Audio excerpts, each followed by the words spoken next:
In the United States, where we have more land than people, it is not at all difficult for persons in good health to make money.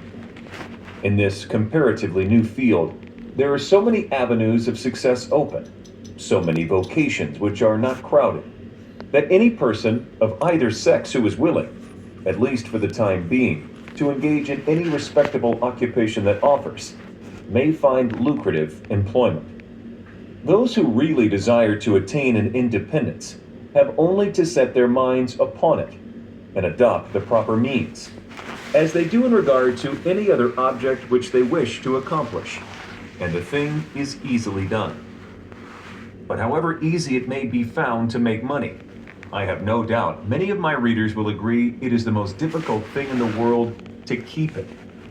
The road to wealth is, as Dr. Franklin truly says, as plain as the road to mill.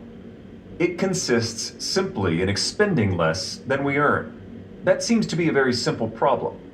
Mr. McAlbert, one of those happy creations of the genial Dickens, puts the case in a strong light when he says that to have an income of £20 per annum and spend £20 and sixpence is to be the most miserable of men, whereas to have an income of only £20 and spend but £19 and sixpence is to be the happiest of mortals.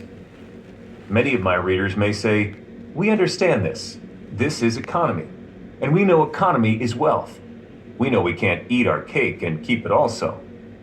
Yet I beg to say that perhaps more cases of failure arise from mistakes on this point than almost any other. The fact is, many people think they understand economy when they really do not. True economy is misapprehended, and people go through life without properly comprehending what principle is. Some say, "I have an income of so much, and here is my neighbor who has the same, yet every year he gets something ahead, and I fall short. Why is it? I know all about economy." He thinks he does, but he does not. There are many who think that economy consists in saving cheese parings and candle ends, in cutting off 2 pence from the laundress's bill, and doing all sorts of little, mean things. Economy is not meanness. The misfortune is, also, that this class of persons let their economy apply in only one direction. They fancy they are so wonderfully economical in saving a halfpenny where they ought to spend 2 pence, that they think they can afford to squander in other directions. A few years ago, before kerosene oil was discovered or thought of, one might stop overnight at almost any farmer's house in the agricultural districts and get a very good supper. But after supper, he might attempt to read in the sitting room and would find it impossible with the inefficient light of one candle.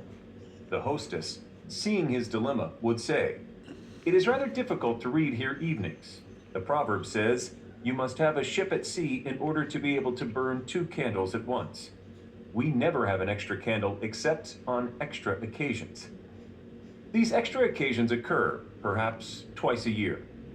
In this way, the good woman saves $5, $6, or $10 in that time. But the information which might be